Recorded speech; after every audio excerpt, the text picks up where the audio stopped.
नमो नमः। सुप्रभातम्। अहमस्मि जयदेव उपाध्यायः। प्रिय छात्रों,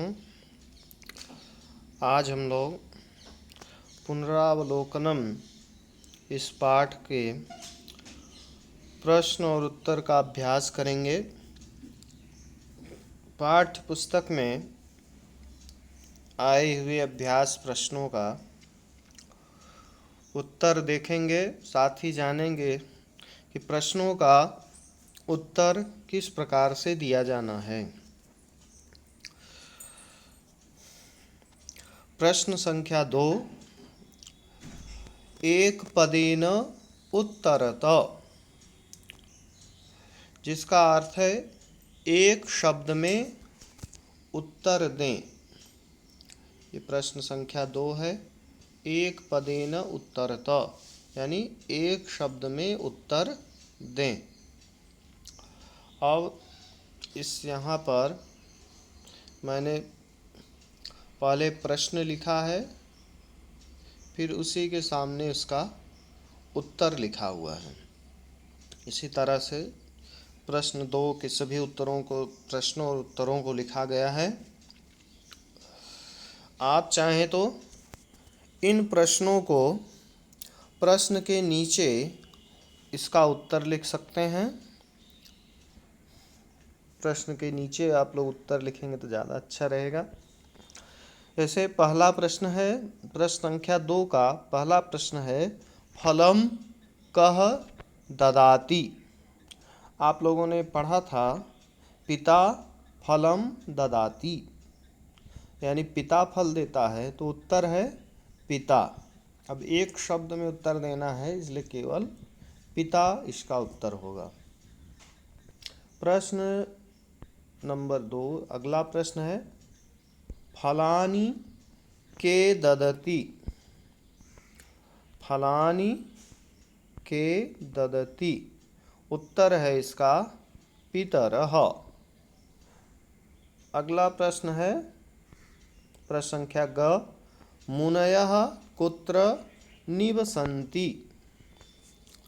मुनयः कुत्र निवसन्ति, इसका उत्तर है आश्रमे। आप लोगों ने पढ़ा था मुनयः आश्रमे निवसन्ति। अगला प्रश्न है प्रश्न ग। आप लोगों ने पढ़ लिया। एक घ, शिष्यान् कः पाठयति। उत्तर है इसका गुरु। गुरु शिष्यान् पाठयति, आप लोगों ने पढ़ा था, तो उत्तर है गुरु। अग्रिम न, माता का आनयति।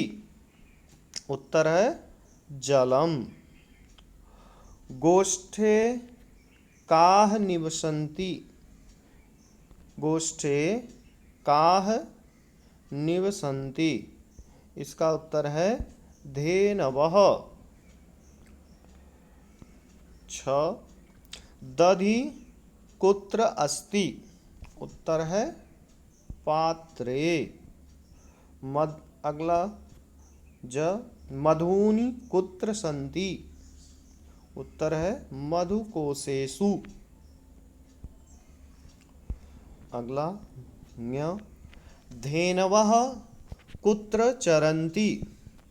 उत्तर है इसका क्षेत्रे। इस तरह से एक पदेन उत्तरत, ऐसे जो प्रश्न है एक शब्द में उनका उत्तर देना है। आप लोग अपनी कापियों में इन प्रश्नोत्तरों को लिखेंगे, तो आप लोग प्रश्न के नीचे भी उसका उत्तर लिख सकते हैं। अब अगला प्रश्न देखते हैं। प्रश्न संख्या 3, शब्द रूपाणि लिखत, यानी इसका मतलब है शब्द रूप लिखें। तो शब्द विभक्ति, ये आपके पुस्तक में दे दिया है। शब्द विभक्ति यानी शब्द और विभक्ति लिख दिया है। आपको उसका शब्द रूप लिखना है। जैसे पितृ शब्द है प्रथमा विभक्ति। अब इसके पितृ शब्द के प्रथमा विभक्ति का रूप लिखना है। तो पिता, पितरौ, पितरः, ये प्रथमा विभक्ति में बनता है तो आपको ये लिखना है। आगे है मातृ, प्रथमा विभक्ति, तो माता, मातरौ, मातरः, इस तरह से आपको इनका उत्तर लिखना है। अग्रिम है मुनि। मुनि शब्द का प्रथमा विभक्ति, मुनि, मुनि, मुनयः, ये शब्द रूप है इसका प्रथमा विभक्ति का, तो इसको इस तरह से लिखना है। अगला प्रश्न देखते हैं, प्रश्न संख्या 4। मंजूषातः पदानि चित्वा वाक्यानि पूरयत। इसका अर्थ क्या है हिंदी में नीचे लिखा है, मंजूषा से शब्द चुनकर वाक्य पूरा करें। तो मंजूषा यानी कोष्ठक, ये जो बनाया है आपका, इसमें कुछ शब्द दिए हैं, इन्हीं शब्दों में से चुन करके नीचे दिए हुए वाक्यों को पूरा करना है। जैसे क है धेनवः, यहाँ पर जो डैश डैश दिया हुआ है नीचे, यानी ये खाली स्थान है, खाली स्थान था जिसे हमने भर दिया है, तो ये खाली स्थान छोड़ा रहता है जिसे आपको पूरा करना रहता है। तो यहाँ पर जो पूरा करना है, देखें मैंने इसे काले रंग से लिखा हुआ है, काले पेन से, गोष्ठे। तो धेनवः गोष्ठे निवसन्ति। अब हमने यहाँ से गोष्ठे इस शब्द को लिया और इस वाक्य को पूरा किया, धेनवः गोष्ठे निवसन्ति। अगला वाक्य है माता रिक्त स्थान फिर आनयति लिखा था, जहाँ पर हमने यहाँ कोष्ठ मंजूषा में से जलम शब्द लिया और वाक्य को पूरा किया, माता जलम आनयति। अग्रिम है नद्यौ प्रवहतः, आप लोगों ने पढ़ा है, सब उसी में पूछा है। यहाँ पर देखें रिक्त स्थान था नद्यौ के स्थान पर, जिसे हमने कोष्ठ मंजूषा से नद्यौ शब्द लेकर के इसको वाक्य को पूरा किया, नद्यौ प्रवहतः। अगला है दधिनी, यहाँ पर रिक्त स्थान था जिसे हमने इस पात्रयोः शब्द को लेकर के पूरा किया, दधिनी पात्रयोः स्तः। अगला है मुनयः निवसन्ति, यहाँ पर ये रिक्त स्थान था जिसे हमने ये आश्रमे शब्द लेकर के पूरा किया, तो मुनयः आश्रमे निवसन्ति। अगला वाक्य है गुरु निवसतः, इसे हमने इस कुट्याम शब्द को लेकर के वाक्य को पूरा किया है, गुरु कुट्याम निवसतः। तो इस तरह से वाक्य जो आपने पाठ में पढ़े हैं उन वाक्यों को पूरा करना है। रिक्त स्थान में मंजूषा में दिए हुए शब्दों से उस वाक्य को सही रूप से पूरा करना रहता है। अगला प्रश्न देखेंगे, उचित, प्रश्न संख्या 5, उचित क्रियापदम चित्वा वाक्यम शुद्धम कुरुत। यानी इसका मतलब है, नीचे लिखा हुआ है उसका अर्थ, उचित क्रियापद चुनकर वाक्य को शुद्ध करें। जैसे यहाँ पर देखेंगे, पहला है इसमें सह मातरम नमन्ति, सह मातरम नमन्ति। अब यहाँ पर इस वाक्य को शुद्ध करना है। ये नमन्ति जो शब्द है इस वाक्य में ये अशुद्ध है। अब इसको तीन आपको विकल्प दिया गया है, नमति, नमामि, नमसि। इनमें से क्या सही होगा आपको पूरा करना है। तो सह ये एक वचन है, इसलिए इसके साथ एक वचन की क्रिया आएगी नमति। अब ये अन्य पुरुष का करता है, इसलिए प्रथम पुरुष की क्रिया आई नमति, जिसका सही उत्तर यहाँ पर नीचे लिखा गया है, सह मातरम नमति, यानी नमन्ति के स्थान पर नमति आएगा। इसी तरह से अगला है अयम छात्रः विद्यालयम गच्छन्ति। ये इसमें सभी वाक्यों में क्रियाएं अशुद्ध लिखी गई हैं, जिसे आपको शुद्ध करके लिखना है। गच्छन्ति ये शुद्ध है। अब इसमें गच्छामि, गच्छतः, गच्छति, इनमें से लेकर के उसे शुद्ध करना है। जैसे यहाँ पर कर्ता एक वचन का है अयम, तो क्रिया एक वचन की आएगी। प्रथम पुरुष का कर्ता है इसलिए प्रथम पुरुष की क्रिया आएगी गच्छति। तो अयम छात्रः विद्यालयम गच्छति, ये इस तरह से शुद्ध वाक्य बनेगा।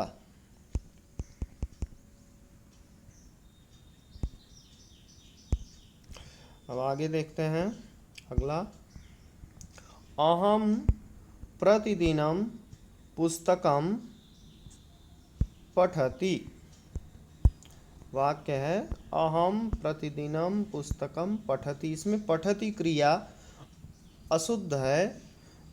पठसि, पठन्ति, पठामि, इनमें से आपको शुद्ध क्रिया ढूंढ कर लिखना है। तो जैसे अहम ये उत्तम पुरुष का कर्ता होता है, तो उत्तम पुरुष की क्रिया आएगी पठामि, तो हो जाए शुद्ध वाक्य बनेगा अहम प्रतिदिनम पुस्तकम पठामि। इसी तरह से इयम नदी काश्याम प्रवहसि। यहाँ पर इस वाक्य में घ में है ये इयम नदी काश्याम प्रवहसि, ये प्रवहसि क्रिया यहाँ पर अशुद्ध लिखा हुआ है। तो इयम ये प्रथम पुरुष का कर्ता है, तो इसलिए यहाँ पर प्रथम पुरुष की एक वचन है, इसलिए एक वचन की क्रिया आएगी प्रवहति। तो शुद्ध वाक्य बनेगा इयम नदी काश्याम प्रवहति। अगला वाक्य है त्वम पुस्तकम नयति। यहाँ पर नयति यह क्रिया शुद्ध लिखा है। अब ये तीन विकल्प दिए हैं, इनमें से आपको शुद्ध लिखना है। तो त्वम ये मध्यम पुरुष का कर्ता होता है, इसलिए मध्यम पुरुष की क्रिया आएगी नयसि। तो शुद्ध वाक्य बनेगा त्वम पुस्तकम नयसि। आगे देखें संस्कृत भाषायाम अनुवादम कुरुत। संस्कृत भाषा में अनुवाद करें। इस प्रश्न का ये प्रश्न है गुरु शिष्यों को पढ़ाते हैं। आपने वाक्य में इसको पढ़ा था, गुरु शिष्यों को पढ़ाते हैं, तो इसका अनुवाद बनेगा गुरवः शिष्यान् पाठयन्ति। आगे है मुनि आश्रम में रहते हैं, तो मुनयः प्रसंख्य ख मुनि आश्रम में रहते हैं, इसका अनुवाद बनेगा मुनयः आश्रमे निवसन्ति। बहुवचन है इसलिए बहुवचन के कर्ता बहुवचन की क्रिया है। मुनयः आश्रमे निवसन्ति। अगला प्रश्न है गुरु वेदों का अभ्यास करते हैं, तो गुरवः बहुवचन है इसलिए गुरवः आया। वेदों का अभ्यास यानी वेदाभ्यासम कुर्वन्ति, करोति कुरुतः कुर्वन्ति बहुवचन आया, तो अनुवाद बना गुरवः वेदाभ्यासम कुर्वन्ति। अगला वाक्य है माँ जल लाती है। ये आप लोगों ने पढ़ा ही था वाक्य में, माता जलम आनयति। इस तरह से छठा प्रश्न पूरा हुआ। आगे सातवां प्रश्न है हमारा शब्दानुसारम चित्र निर्माणम कुरुत। शब्द के अनुसार चित्र का निर्माण करें। शब्द के अनुसार, जैसे यहाँ पर वृक्ष शब्द दिया है, देखना है। अब ये वृक्ष के एक वचन में द्विवचन बहुवचन, ये वृक्ष एक वचन, वृक्ष द्विवचन, वृक्षाः बहुवचनम। तो आपको करना क्या है, जैसे वृक्ष है एक वचन है, तो आपको एक वृक्ष का निर्माण करना है, एक वृक्ष का चित्र बनाना है। वृक्षः एक वृक्ष का चित्र बना करके उसके नीचे आप वृक्षः लिखेंगे। इसके आगे फिर वृक्ष यानी दो वृक्ष, आपको दो वृक्ष का चित्र बनाकर उसके नीचे वृक्ष लिखेंगे।